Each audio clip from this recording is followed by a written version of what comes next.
G5 Jeff TV. Hit the subscribe button, hit the like button, hit the share button as you come on in. Follow me on Instagram and Twitter at BoxingFirst Jeff TV. I got two very special guests on the line with me right now. If I could afford change, both of them I had G5 Jeff TV change, but we broke over here. You know what I'm saying? There be gold, G5. Tell me there be gold. Hey, listen, man, it was gonna be gold and diamonds if I could afford it. Y'all had both of them, dog. The stuff that counts. I love that. I love that. Yeah, but I got my guys from Iowa here, manager extraordinaire, Mike Patterson on the line. What's going on, bro? What's going on, G5? Man, thanks for having me back one more time. I appreciate it. Oh, man, no problem. And I got Iowa Standout fighting at 147, 140. He's taking smoke at all different divisions. My guy, Jason Phillips. What's going on, Jay? Not much, man. Thanks for having me. Oh, man, no problem. Jay, before we get started, for the people that don't know, just introduce yourself to the people. Just let them know a little bit of your boxing background. I'm Jason Phillips, man. I've been boxing for about been taking it serious for about 4 years. Okay. About 4 or 3 years now. I just turned pro last October. I'm 1-1. Yeah. Okay. About 20, almost 30 amateur fights. 30. Okay. So you went pro pretty early. Okay. Yeah. Okay. Now, as far as the weight class, where are you comfortable at? You comfortable at 47, 40? Does it really matter to you? No, it don't really matter. I can get the weight down. I still be feeling strong. When I fought at 140 last, I was still feeling pretty strong. Okay. Hey, Mike, what weight class would you prefer Jay to be at? Like, if it was up to you. I want him at 35. I want him to have every type of physical advantage possible. I scouted the talent around this area at 35. I know Jay matches up well with a lot of these guys at 35. He can give a lot of upsets to these guys at 35. But I will accept 40. Hey, listen, Mike, every time you post something on IG, man, you around that goddamn Taco Bell and shit, what's the first thing I say? I be like, Mr. Jason Phillips better not be around you eating a table full of tacos and shit. That's true what you said. My cupcakes too. Right. But 135 is 135 and 140 is hot divisions for sure. And I think you can really make moves at either weight class if you want. Yeah. Now, Mike, as far as the situation that's going on with the coronavirus and everything, it looks like things. Now, is your gym back open yet? I'm ready to break this open for the world. Okay. We in the state of Iowa, the governor came on TV today and said as of tomorrow, the whole state going to be back open. They're going to have a bunch of restrictions, mask, 6 feet. You know, you can't look at nobody in the eye. You got to walk with your head down, all that type of shit. But the world, as far as Iowa is concerned, will be open tomorrow. So, I mean, the YMCAs, the Anytime Fitnesses, other rival boxing gyms, they're going to be open. So, officially, no, we are not open yet. But we got a little bit of a head start on the training camp this summer. Okay. Yeah, y'all ahead of the game. There's a lot of places it's not technically open back up yet. I'm in Philly, and we're definitely not open yet as far as the coronavirus. I think as of like today, I think it's up to like 19,000 or something like that. Man, I'm so sorry about that. Yeah, it's a big number, you know what I'm saying? But even with that being said, I mean, things might be open in like July, but you guys being open tomorrow, that puts y'all open up like 50%, so. 50%? Okay. Yeah. Hey. Like some jobs still aren't open and stuff. Okay. Yeah, hey man, 50% is better than zero. You know what I'm saying? Like, yeah, you gotta start somewhere for sure. Now, Jay, Mike was telling me that you been starting to work with D-Mac. Big shout out to D-Mac too. Big shout out to Coach D. Yeah, big shout out to Coach D-Mac. For the people that don't know, D-Mac is a strength and conditioning coach. He's a fighter as well. Am I correct? That's correct. Okay. Jay, how has it been working with D-Mac so far? How much of an adjustment has it been for you, like, physically? How much of an adjustment has it been for you? Man, the first couple workouts, I was tough. Cause like, I've been kind of in a slump lately. Cause I'm getting ready for my daughter and stuff. Oh, man. Congrats. Thank you. Congrats. Let me set up the bag. Congrats. Oh, man. Yeah. Man, when I edit this joint, it's going to be sound effects all crazy going on this joint, man. I wasn't having like a horn or something. Like, man, I'm going to have a horn, all types of party stuff going on, man. Congrats to you, bro. Congrats. Thank you. That's what's up, man. Yeah, so what was the just as far as just physically, you said the first couple was tough for you? Yeah, like I was sore. If I haven't worked out, like, I've still been like, I was running and stuff, but like, I wasn't doing like hard workouts and hitting something in a while. So like, getting back into it was pretty tough.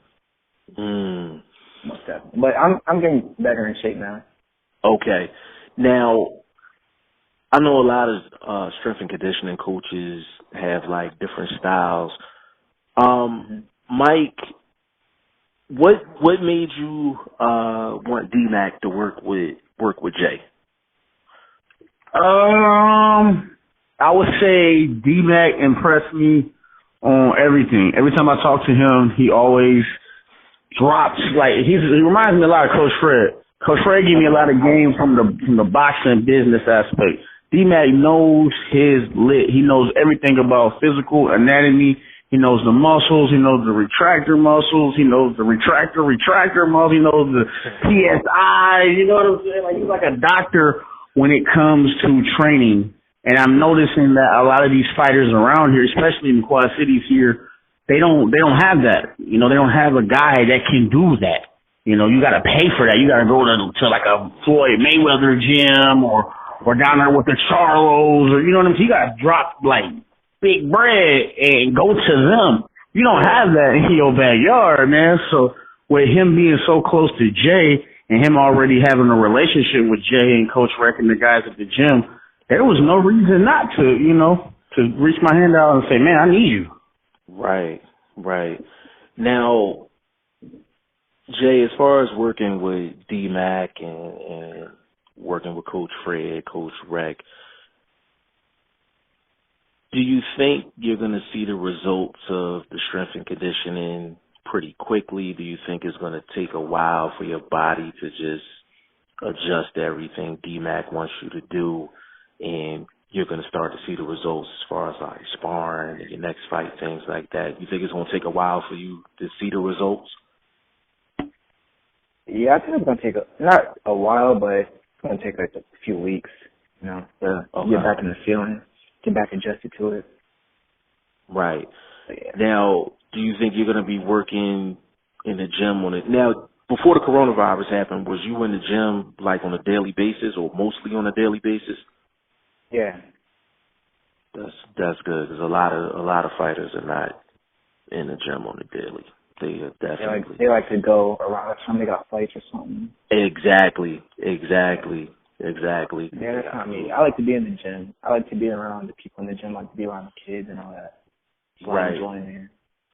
And that's big too, Jay. Mike, is it good for me to drop the news on Jay? Does he even know? He does not know, but you can go ahead and drop the news. He doesn't know? Perfect. Okay. So the people that's listening, if you're not familiar with the situation with Mike Patterson, Jason Phillips, in Iowa, they have one main promoter in the state, right? Yeah. It's been, some rough patches here and there, just ups and downs, a little ruffle there. little pothole in the road, you know. Couple potholes, you know. We'll fix a flat can't fix though. Right. We'll keep it there. You know what I'm saying? We'll keep it there. But the one thing that Jason doesn't know, which Mike and I have been working on behind the scenes, is there is a promoter in Philly, goes by RDR Promotions, and he did a fight at an arena. It's called the 2300 Arena in South Philadelphia, popular spot in Philly. The last card he did, he had about 10 fights on the card, and what I have to tell you is that I put Mike on to RDR Promotions. RDR Promotions has been in contact with Mike, so that is another outlet for you to get possibly a fight over here in Philly, or man, I appreciate that for real. Jersey or wherever. You know what I'm saying? So big shout out to RDR. Thank you for rocking with us. Yeah, big shout out to RDR Promotions. For real. Yeah, big shout out to RDR Promotions, and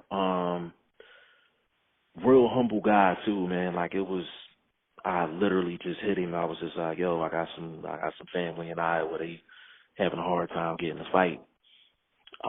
Jay, to be honest, like I told her, and Mike can vouch for this. I told RDR, like, listen, I might. He can go down to 140. And he literally told Jason. He literally told me. He said, "Oh, I got all types of smoke for Jason at 140." He said, "140 is what he want." He said, "I got all types of smoke for him at 140." So, that's our surprise to you. So I know you go to the gym every single day, and you're working for not only yourself, but we just heard, you know, in this interview that you got a daughter on the way, and also now you got another promoter looking. You know what I'm saying? So you might have another avenue for more fights, and you don't have to go through the political stuff and, you know, the potholes like my man Mike said. So right. So that was the surprise that we had for you. You know what I'm saying? So that's gonna give you just a little more motivation. And Coach Records from Philly. Yeah, Coach Records from Philly. So you come to Philly, it's gonna be, you know, RDR is gonna take care of you. You know what I'm saying? I put Mike in contact with RDR, and Mike, RDR hit you up pretty much immediately, correct? That's correct. Yeah. So RDR is gonna take care of you. Also, Coach Rec, you know, if you coming to Philly, you know Coach Rec coming to Philly, so he gonna make sure you good. You know, this is my Coach Rec, he in our corner, so we definitely gotta bring him. Yeah, so we can't have a corner without him and Coach Rec. And I come to Philly, I want to meet Kevin Farmer. Say it again. If I come to Philly, I want to meet Kevin Farmer one of these days. Oh yeah. We can set that up. We can definitely set that up. Because one of the boxers I look up to. Yeah. Well, matter of fact, you know what? Now we're on there. Give us your top five favorite fighters. Right now? Yep. I like of all time or just right now? Let's just go right now. Matter of fact, you know, you do however you want to do it. Just give me your top I do right five. now. Mhm. I like Canelo. Okay. Hank. Kevin. Mhm.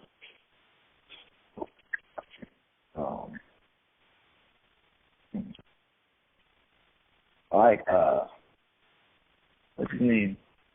The heavyweight, Big Baby Davis. Say it again. I like him. Big Baby Davis. Oh, Big Baby.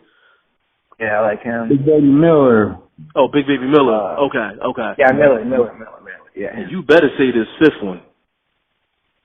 Yeah, I'm waiting on that too, I'm G-Pod. I'm like, I'm surprised he even said his name already. AB. There we go. All right, man. A lot of people don't like when I say that, but bro, you on my bro? It's different. I like it. Bro, you on my show. You say whatever the hell you want on my show. You know what I'm saying? Like you see, Mike don't hold his tongue. He say whatever the hell he want. I can't hold my tongue. I'm down there slow. So that's not gonna happen. That's why I'm single now. You know, Jay, you say never do wrong what you want on I the show. You know what I'm saying? You say what you want on the show, man. You fuck with AB, you fuck with AB. That's what it is. I fuck with AB too. Shout out to AB, man. He a real ass nigga. Big shout out to AB, man. Yeah, as far as Tevin Farmer, we could definitely set that up. When you come here. Mike, as far I'm as trying to meet a cheesesteak out there. That's what I want to meet. Trying to meet a cheesesteak. All right, listen. I seen Tevin Farmer with some cat from the UK, and he said, "I'm gonna take you to a cheesesteak restaurant," and that's exactly what he did. I want to go there. Hey, listen, man. I'm gonna take. Well, Jay, I can't take you till after the fight. I can't take you to after the fight, but I'm gonna take y'all to the same spot where they did the scene in Rocky, in Creed. Ooh, yeah. I'm gonna take y'all to that. I'm gonna take y'all to that spot. It's called Max's. You know what I'm saying? But that's where they did the actually both of the movies, the Rocky and the Creed, they did a scene in Max's. That's the scene where he was talking to his son about getting back up after he got knocked down, right? Yeah. Yep. So I definitely crazy. Like, that's a very inspirational message behind. I fuck with Rocky, man. I used to hate the nigga growing up as a kid because of like I wasn't really into like morals, and I just want to see him fight, so I would skip all the way to the end. I go right to him in Apollo scrapping, but as I got older, Jay, do you hear what I'm talking about? Dude is really a stand-up dude. Yo, Jay, do you hear what I'm talking about, man? Like, do you hear him filtering anything he says on here? Like, tricks for real. He said, man, morals and all that. They didn't have shotters back in my day, so we had to press the fast forward button. That's what we did. Stop it. Oh man, yeah, it's crazy in Philly for sure, man. But just RDR Promotions, Chris, official team No Fear. Like, it's a really, really good chance that you're gonna be on the East Coast. So just hearing that news, do you feel like you're ahead of the game now in terms of you're going to have an opportunity to not only build your name in your state, but you're going to possibly be able to take your show over to the East Coast as well? Yeah, most definitely, because people, boxers around here, they don't really travel like that. Like, some of them be, I'm not going to say they be scared, I'm not going to name no names, but they be acting a little scary to travel and fight people out of town, but I'll fight anybody. Right. Hey, Jay, and if you want to mention names, I don't have no problem with that. I know Mike got a problem with it. Don't do it, Jay. I know Mike don't have no problem with it. You know what I'm saying? You know what I'm saying? But it's crazy because, like, just the boxing business, like, it's a roller coaster ride. You know what I'm saying? Like, you never know. You never know what news you're going to hear, whether it's positive, negative. That's so cool. Something that's going to be a shock. You know what I'm saying? Like, you just... It's something you seen coming a mile away. Like, I knew that was going to happen. Yeah, like, like, you just don't know what you're going to get at the end of the day. But I look at it, I'm like, you have basically 3 coaches. All 3 of them fight. And then one of them is a strength and conditioning guy. Mm-hmm. Like, there's elite fighters. Yeah, you have elite fighters that don't have that. There's elite fighters that don't have it. And the thing that's funny, Adrian Broner doesn't have that. At all. Yeah. He don't have that. He doesn't have that. The only time he had strength and conditioning is when he gets with Kevin Cunningham. Yeah. That's when you see him come in full shape and like focused and everything. And he's ready to go. And the thing is, it's not like Kevin Cunningham was never in Adrian Broner's corner. Like, Kevin Cunningham's known him since he was a kid. But the he's been thing in his corner a lot of times. Right. But when you have a coach that's in your corner in a secondary role versus, like, I'm the main guy, you can tell Kevin Cunningham is bringing it a lot more than Mike Stafford, and he's bringing it a lot more than Barry Hunter. Yep. They're more laid back. Yeah, like, Kevin Cunningham is, he act like that drunk uncle sometimes. It just be loud as hell in your face and all that, but you know he mean well. Like, he's one of those types. Yeah, he pushes him. Say it again, Jay? You're not a yes man to him like all that everybody else is to him. He'll push him, tell him what he's doing wrong. Right, and that's the only time you've seen Adrian Broner top shape, ready to roll, and he's letting his hands go a little bit is when he's with Kevin Cunningham. I agree with that. That's when he's at his best. But you literally have three coaches that, each bring something to the table. I hate to jump in right there, G5, but you sprinkle something real nice in the gumbo, so I gotta throw another big shout out to Coach D-Mac, because that reference you use with AB and Coach Cunningham, when AB has camp in Cincinnati or LA or wherever he do it at, he comes and fights like that. But when he go down there with Cunningham, down to Florida, he goes to his crib, his actual location, his facility. So he living there, he eating there, he sleeping there, using the bathroom there. Yeah. All of those things you have to pay for, you have to go to. Coach D-Mac is a hop, skip, and a jump away from Jay Crib. So it's like, we ain't got to do that. We ain't got to go nowhere. Right, yeah, everything is it's in-house, but at the same time, you're getting a nice variety. Mm-hmm. And it's like, how many fighters have coaches that not only can actually coach you, but then they can spar you at the same time? Like, you know what I'm saying?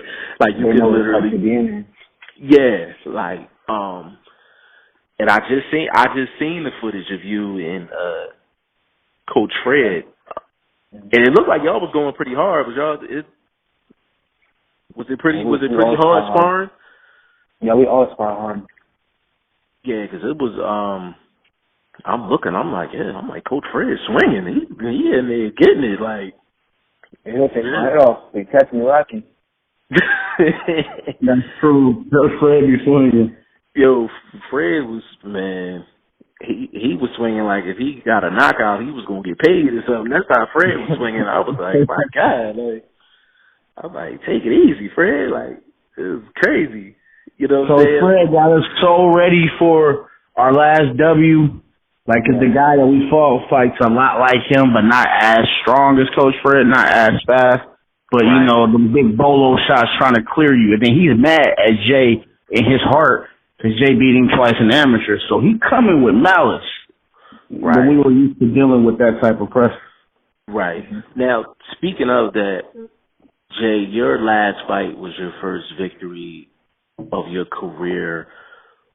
For the people that don't know, can you kind of explain the backstory to that, how that fight came about? So, I fought this kid named Edgar. Fought him 2 times in the amateur. And each time I fought him, I improved. And he never thought I turned pro, and I always acting to spar. Like, for my first fight, I was acting to spar a bunch of times.